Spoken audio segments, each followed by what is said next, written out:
એક માણસ છે ને ફાનસ લઈને નીકળેલો સુરદાસ.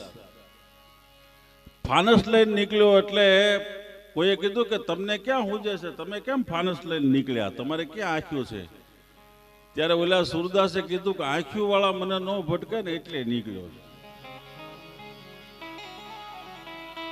અહીંયા બધા સંતો કમલેશ્વર બાપુથી માંડી અમારા ધનસુખનાથ બાપુ ને બધા બિરાજમાન છે. મંગળવારનો આ દિવસ છે, ગાયો માટે કાર્યક્રમ છે. મારે થોડી ઘણી મિનિટો જ બોલવાનું છે, બહુ ઝાઝું નથી બોલવું, એટલા માટે કે કાર્યક્રમ એક તો બહુ મોડો ચાલુ થયો અને પછી બહુ લંબાવી અને આપણો સન્માન સમારોહ બહુ મોટો થયો, એટલે વધારે કાંઈ વાત નહીં કરતા બાપુ, થોડી ઘણી મિનિટો. મંગળવારનો આ દિવસ છે અને બજરંગદાસ બાપાની આ ચેતના અહીંયા હાજરા હજુર છે.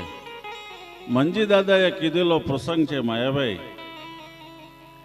કે બગદાણાના એક કોળી પટેલને બજરંગદાસ બાપુએ કીધું હતું કે હું જીવું ને ત્યાં સુધી તમે અહીં ન આવતા આશ્રમમાં. એટલે પછી તો એ બાપા ધામમાં વ્યા ગયા, પણ આનો નિયમ ચાલુ રહ્યો. એ શું કરે, દરવાજેથી પગે લાગીને વ્યા જાય, દરવાજેથી પગે લાગીને વ્યા જાય. એ વાતમાંથી 10 વર્ષ વ્યા ગયા.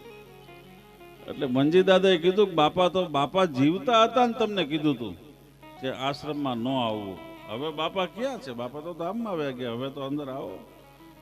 પણ એ ગામડાના માણસની, આ વિસ્તારની શ્રદ્ધા તમે જુઓ. એણે કીધું કે તમારા મન ધામમાં ગયા છે, મારે મન તો હજી હાજરા હજુર બેઠો છે. ભલા માણસ, તમને એમ થતું હશે કે વ્યા ગયા, બાકી આ મારા મન તો હાજરા હજુર બિરાજમાન છે. એટલે આ ભૂમિ જાગતી ભૂમિ છે, સજળ ભૂમિ છે. હમણાં ભાઈને, હું ગોપાલભાઈને કહેતો હતો